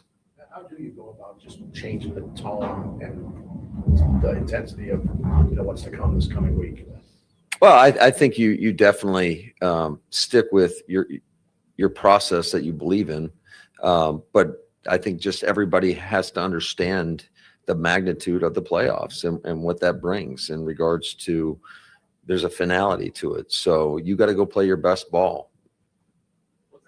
Like in a locker room like that, obviously knowing you've lost 4 straight, but now it's a clean slate. Yeah, I think it's just that. It's like, hey, we're in the dance. We got to go on the road, and we're going to have to play our best football moving forward. You referenced last year a couple times during the week, and again now, if you don't have what happened against the Bears, do you take the same approach, you think, or did that really impact it? I definitely think that was a major driving force in regards to the decision to try to keep out as many guys as we could. I mean, obviously, I talked about it earlier this week. I mean, you have 55 spots because you got a 53 plus 2 elevations. Certainly some guys were injured going into this game that couldn't play anyways. So there's not too many guys that you can truly protect. And we tried to protect as many as we could, but also I thought it was great. It was just a great opportunity for a lot of these guys that haven't gotten the reps that maybe they want. And anytime you're going out there and I mean, you're on display for the whole world to see. And so I thought it was great exposure for those guys. And I liked how they competed. Can I comment on that one? Sure. How many people really lived up to that opportunity today then? Well, we can call it a great opportunity. Sure. Yeah. But like Baron Sorrell. Yeah. Anyone got anyone else after that? I don't know. I mean, Oladapo was definitely out there in the mix of things. I said earlier, who was it? Johnson was decent, going around, flying around everywhere. Rookie linebacker out of Kentucky, I believe. Yeah. He looked pretty good. Did you see Tyron Hopper get stiff-armed 3 or 4 times today? That was a rough look. That is a guy that people wanted on the field and run defense because he's bigger than McDuffie. So you were hoping that he would provide more of a physical presence from that perspective. Like Brenton Cox, I don't see this as an opportunity. Like we've seen Brenton Cox play meaningful snaps already. Right. Now, that's the guy. If Rashawn Gary goes away, you hope that's the guy that takes the next step. That's your guy, right? I mean, because I think Ngabare is gone. Yep. So, I mean, you would think, okay, fine. Say Sorrell or say Cox, whoever, because you don't. Again, we keep going back to the draft like the season's over, but I I mean, you don't want to have to waste multiple picks on trying to find another damn edge rusher to help out Micah Parsons in this next draft when cornerback must be addressed in this next draft more than any other position. Yeah, I think they'll take an interior guy before they take an edge guy too, right? They need an interior guy bad. Yeah. Yes, a big, wide-body dude that can come in that's like, I don't know, 335, something like that takes up two guys that can push the middle a little bit and help those edge rushers get around the corner and force the opposing offense's hand. I think that's definitely part of it. But look, at the end of the day, if this team's healthy, this is not how this is playing out. If this team is healthy with Kraft, with Micah Parsons, with Devontae Wyatt, even just those three guys, take everybody else out that's out, just leave them out. If those three guys are healthy, you feel like they can make a run in the NFC and potentially go to a Super Bowl. If we're being honest, when I play the if come maybe game. Well, Zach Tom needs to be on that list then too. If those three are, but Tom's not out for the year. But if those three guys that are out for the year not playing, if those three guys don't get hurt and are healthy and play out the year, they win the division and they're probably one of the favorites to win the NFC and go to the Super Bowl. Over under 1.5 games left as the Green Bay Packers head football coach, Matt LaFleur. Oh, based on Ed Policy's comments, over. Based on Ed Policy's comments on Packers.com, it looks like he's definitely staying in his part of this deal. Now, whether or not he gets an extension or goes into a lame duck season, that I don't know. But it definitely, based on what Ed Policy said yesterday, does not feel like Ed Policy is in any hurry to get rid of anybody. He praised that coaching staff up and down on the Packers website. So you can't give him an extension. You have to let him go into the lame duck year. If you're not going to fire him, because you got to have the opportunity to do the early firing if you want to next year. Because he's going to be on the hot seat if he doesn't have a contract. No chance. If he doesn't have a contract, guarantee he's on the hot seat. I think there's a better chance that they both get extended than they both go into a lame duck year. Right. I think Goody's extension's locked up. They're not going to sign, extend. seal, delivered. I don't think they're extending Goody without extending LaFleur. I do not believe that. I think if they're going to extend one, they're going to extend both and give them both the same run. So if they go into next year and they go, okay, we're going to give you guys 3-year extensions or 2-year extensions, whatever it is, they could. But as has been brought up, if you're LaFleur, you may say, no, I'm good. I don't want an extension. I'll just coach my year out and I'll go to free agency. If you don't want to give me an extension, I'm cool seeing what happens next year and going. Because if you're Matt LaFleur, you're rolling the dice that there's no way we're going to be this hurt again. And if we're not this hurt again, we're going to make a run. And if we make a run, I'm going to get paid significantly more than what you're about to offer me at this point. Yeah, with that point, though, I don't think that there's any job Matt LaFleur would want more than the Packers job. Where else is he going to go? Wherever Malik Willis goes? Maybe that's the answer. But other than that, like, what other job would be better than being the head football coach of the Green Bay Packers with the roster they have constructed? You want to talk about the healthy, if this team's healthy, like, yeah, anyone would want to coach that team if this team is healthy. You have a top 10 quarterback in the league. You have maybe one of the best defensive players in the league. You have one of the best tight ends. Not maybe. He is one of the best defensive players in the league. Miles Garrett just broke the sack record today, by the way. Way to go sliding down, Joe Burrow. But yeah. But Micah Parsons is what, top 3, top 5 defensive player in the league? I would argue he's the second best player after Miles Garrett. Fine. Yeah. So you have that on defense, like you said. You have one of the best safeties in Xavier McKinney at this point. You have an up-and-coming linebacker in Edgerrin Cooper. You would think they keep Quay Walker, but after reading Pete Doherty's article, I'm not so sure about that anymore. And then on the offensive side of the ball, you've got a quarterback and probably the best tight end in football, Tucker Kraft, when healthy. Christian Watson doing really good things too. Breakout year. Up-and-coming receiver, but again, until he's healthy for a year, we're not going to put any eggs in that basket. Marshawn Lloyd coming back next year. Don't talk about him. We're not going to talk about him. No. Okay, we'll take a quick time. I'll come back, continue on. Packers lose 16-3 to the Minnesota Vikings. The Bears don't look good in the first half. Last check, I haven't looked up. I haven't seen it lately. I think it's 13-0 still. They are down to the Detroit Lions in this one. Eagles are within the 5-yard line, it looks like. And but that they game's still 7-7? Yeah, they didn't score on the last time they got to this point. But they're at the 5-yard line, looks like ready to score. That's a 4-win Washington team. Oh, they might have just got a taunting penalty. They did. Oh, my God. He spun the ball in the guy's face. I am telling you again, I don't trust that Eagles team. There is too much bad stuff floating around that Eagles team for me to buy in that Eagles team is going to make a run. I'm not on that Eagles team. All right, so 13-0, 30 seconds to go in the Lions-Bears first half. Lions just got the ball at their own 30, so we'll see if they can get a field goal or something here before halftime. It's Green Bay Football Postgame Show, powered by Lakeland University, live from the Wisconsin Sports Radio Network studios, powered by the Potawatomi Sportsbook. Sparky and Tommy with you.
Packers lose 16-3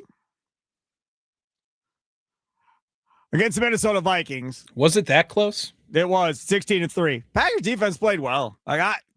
Considering they had a bunch of second and third stringers, everybody's going to talk about Sorrell tomorrow, including here on the Wisconsin Sports Radio Network tomorrow morning, 6 a.m. to 9 a.m. Inside Wisconsin Sports with Trevor Thomas, Josh Albrecht off in Florida tomorrow and Tuesday. So Tommy Wirtz will be in with Trevor tomorrow and Tuesday. Then it's 9 to noon with John Kuhn, Rami Makloff on that show. Then noon to 2, Mason Crosby and Mitch Thunder Nellis.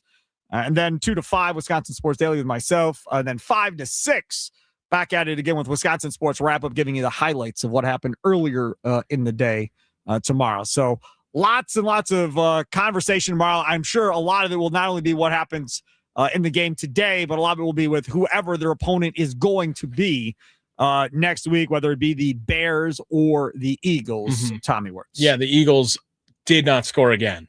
Now there's 5 seconds here. The Commanders are going to attempt a pretty lengthy field goal, probably sniffing 60 yards to try to break this 7-7 tie. There you go. And the Bears are chasing 13-0 at this point to the Detroit Lions, which is a position the Bears have been in throughout the year, being down and chasing. Not a big surprise there. 56-yarder. 56-yarder is what for Commanders. And snap, hold, you don't kick, have to do play-by-play. Looks good. Yeah, Jake Moody is their kicker, by the way. Jake Moody, he's been around the league a while. So that is a 10-7 lead for Washington going into halftime over the Philadelphia Eagles. Again, resting their starters. Tanner McKee starting a quarterback for the Philadelphia Eagles. Barron Sorrell had himself a day today. Did the Packers rookie. 8 tackles, 5 solo tackles, a sack, a tackle for a loss, and a quarterback hit in this one. He was number 99 on your TV screen today if you were watching at home, and he talked after the game. Baron, I've heard all the time, you do the right things, you get yourself in the right place, the ball finds you. Is that kind of what happened on the fumble? Yeah, man. One of our coaches say if you chase the ball, blessings will fall, and I feel like that's exactly what happened. Just wanted to go out there, strain, give everything I got for myself and the people around me. And, the ball, like you said, blessings will fall, chase the ball. Okay, so now, Nazir asked, were you thinking score on that play? What's going through your mind with the ball? I kind of blanked out. Man, I seen the ball. I don't know what happened after that, but BC just told me I guess we had a little mishap. I kind of kicked him in the head, so we got to look back at the film on that. But. It was kind of a weird play. Did it surprise you that the ball was in your hands there? Yeah, exactly. I mean, once again, just playing with effort, straining, obviously being in the red zone. We knew that we wanted to keep the quarterback in the pocket. I mean, shout out to BC, Brenton Cox for making a really big play right there. And, effort. I mean, at the end of the day, I'm chasing the ball, giving everything I got, and the ball came out. But shout out to BC for that play. What does a day like this do for you as a young player? I think they gave you a sack earlier too in this one. Like, what does this kind of day do for you? Yeah, I mean, it means a lot. I mean, this is what I've been working for all year. Thinking about an opportunity like this. I mean, I could never think that it would, come out like this. But I just want to thank God for that opportunity. I mean, it's something that I prayed for and I waited for and I worked for it, and looking forward to getting more opportunities. How did you manage to stay patient throughout the season, especially dealing with injuries and just the ups and downs that can come from already a rookie season? Yeah, just relying on what got me here, and that's just my faith and hard work. Knowing just to trust the process and everything else going to take care of itself. But coming in day to day and just really finding out, what can I get better at, so then when my number's called, I can come out and make some plays. Can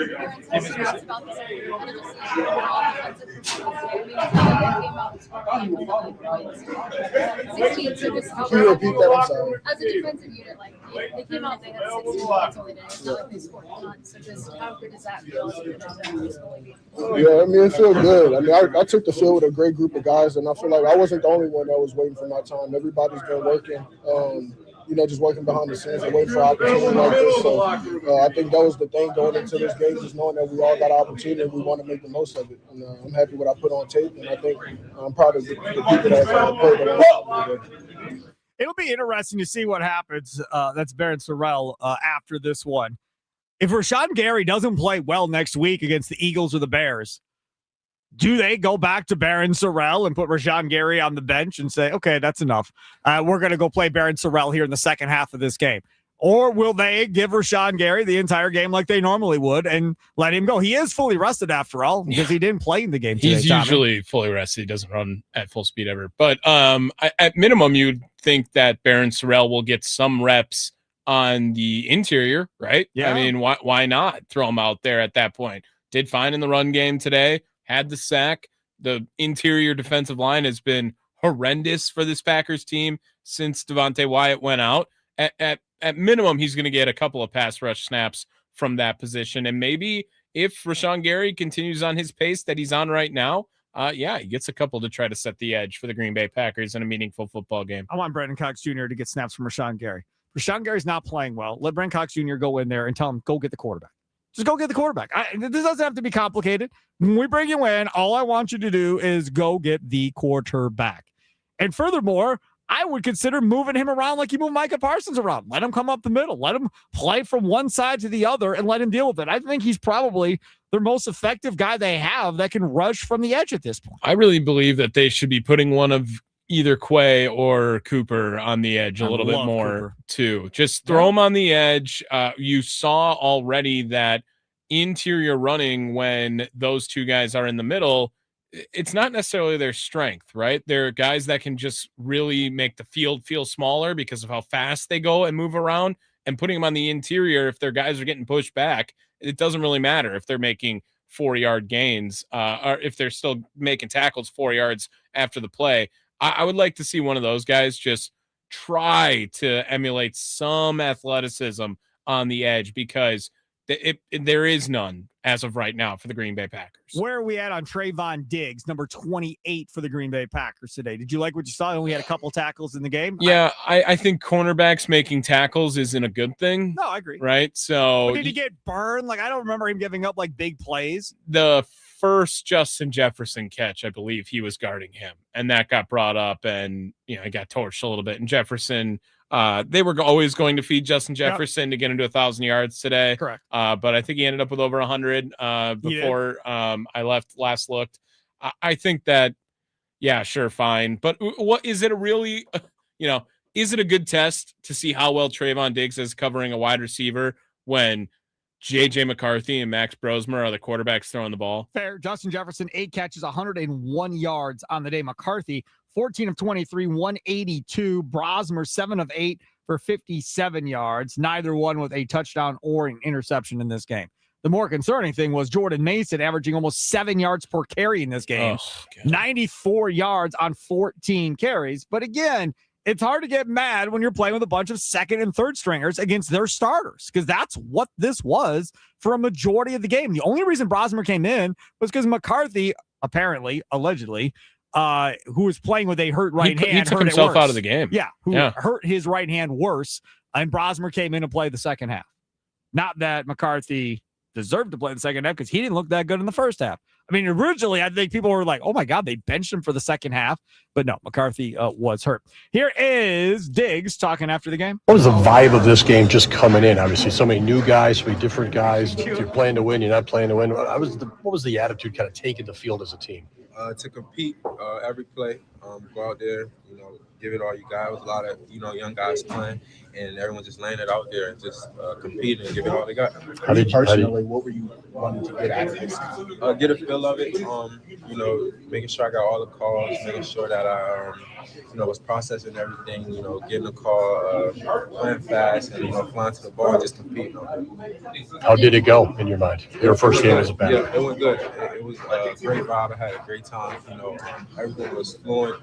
Everything was it was fresh, but it was good, and I enjoyed it a lot. You weren't brought here for today, though. How does today springboard for what's ahead for you? That's up to the coaches. I'm here to just help these guys win, however way that they need me, whatever way I'm available, and I'm ready. I think for you in your game, obviously, a lot has been made about interceptions and how you can turn the ball over. But it's very physical out there with the tackling and just some of that. Just how much does that continue to do you like to continually add on to your game? Yeah, make what type of plays? Yeah, it's about growing. Every year, just adding more to my game. However, I need to play, and whatever I need to do, I'm going to do. Whether that's tackling, whether that's getting the ball, whether that's locking receivers down, however, I need to play. Kevin, how did you feel like just it's not that they went out for points and everyone was just got overall analysis of how you guys played? I think we played really well. I think they had 16 points. I think we did really good. it's getting harder to understand what the heck is going on there with all those people in that locker room. But Trayvon Diggs, pretty excited and pretty happy with how things went today. And there was also that thing they showed on TV, I think it was, where Trayvon Diggs was signing autographs for Packer fans before the game and so forth. He talked about that after, about how cool of an experience it is playing in Green Bay, playing with some of his former teammates, whether it be in Dallas or at Alabama, and how it's a pretty tight-knit locker room, kind of like a family, and he's digging it. But as we all know, he's going to get cut at the end of this year, regardless, because of the spike that his contract takes. Then it will be determined of whether or not he comes back on a reduced contract for less money, or if he ends up going to play somewhere else. Now, this is a guy that I think maybe you could get on a discount for a 1-year deal to come back and play with his buddy Micah Parsons for a year and see what happens, revitalize his career, maybe put himself in a position to have one of those career years again. Now, not for him, 11 interceptions a year, he ain't going to do that again. But even if he were to come back next year on a 1-year deal and get 6 or 7 picks and kind of redo his image a little bit, then go, hit the lottery with the next contract, that would seemingly make a lot of sense to me, Tommy. Yeah, and I think that's probably the best case scenario for this Green Bay Packers team. If they're going to draft a cornerback, they're probably not going to get one until at least the second round, which is that their biggest team need at this point? Is there going to be a best player available that fits that team need at that point? I don't know. And he's got NFL experience.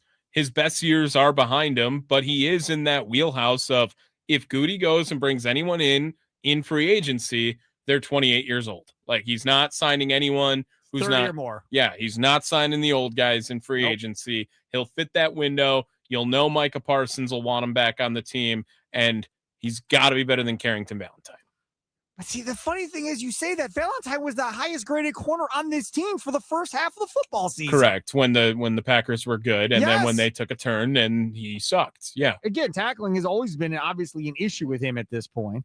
Keyshawn Nixon, in case we were wondering, cap hit next year $7.1 million, dead cap $2.1 million. So you can save $5 million if you move on from Keyshawn Nixon. He's 29 next year. I highly doubt they move on from him, though. I would just tell him to go return kicks. Yes, that's what please return kicks, man. That would be my advice. But apparently, he didn't want to do that at the end of last year, and I'm sure he doesn't want to do that now either. Carrington Valentine, he's still on his rookie deal, so he's not making squat for money. So he's definitely back next year. Last year of his deal, then he hits free agency in 2027. I would not be surprised if they draft 3 corners. Wouldn't surprise me. They're not drafting 3 corners. They got to get interior defensive linemen. They've drafted 3 corners multiple times. They drafted 3 corners with Ron Wolf back in the day. In order, first round, second round, third round, first 3 picks were all corners. And the one that worked out the best was the 3rd round corner, Mike McKenzie. The other 2, Fred Vincent, they traded because he couldn't stay healthy and got Amon Green. That worked out. The other one was Antoine Edwards, the 1st round pick. He ended up playing safety and wasn't very good at it. And they went 3 cornerbacks in a row because Ron Wolf knew he had to get that position fixed. So he was going to throw everything he had at the wall in order to get that done. And if I'm Brian Gutekunst, I think I would absolutely, if I went corner and say defensive tackle in the 2nd round, came back with a corner in the 3rd round, now all of a sudden you feel yourself in a good position. The problem is you have to have multiple picks in a round in order to get to that. They've only got 1 in the 2nd and 1 in the 3rd. They need an offensive tackle as well to be near that top of the list. I would imagine they won't take a defensive tackle until day 3. Offensive tackle, you mean? Or offensive tackle to day 3. That makes me sad. I would think defensive tackle, corner, and edge will go before an offensive tackle because they've got such a history of developing these offensive linemen that they get throughout the draft, right? I mean, Jordan Morgan's a 1st round pick, fine. Nobody else on that line is. Who else on that line is outside of the 1st rounds? I don't see why Gutekunst would reach for an offensive tackle, especially if he believes in Jordan Morgan. Sean Ryan gone after this year too? I thought I remember Sean Ryan as a free agent at the end of this year. Let's look real quickly here on the way out. Sean Ryan, yes. Correct. All right. Looks good. Everyone's fine. That's a restricted free agent, I believe, is what it looks like right now. Having fun. But again, yeah. Packers lose 16-3. Bears are losing. Eagles are losing as we talk here in the 3rd quarter. Enjoy the rest of your night. Don't forget tomorrow morning, Inside Wisconsin Sports, 6 a.m. Trevor Thomas, Josh Albrecht off, so Tommy Wirtz will be in. Don't forget, if you missed this or any other shows, go check out on podcast form at wisportsradio.com or anywhere you download your favorite podcast at. Enjoy the rest of your night. It's been the Green Bay Football Postgame Show, powered by Lakeland University, live from the Wisconsin Sports Radio Network studios, powered by the Potawatomi Sportsbook. Have a good night, Wisconsin. Toodles!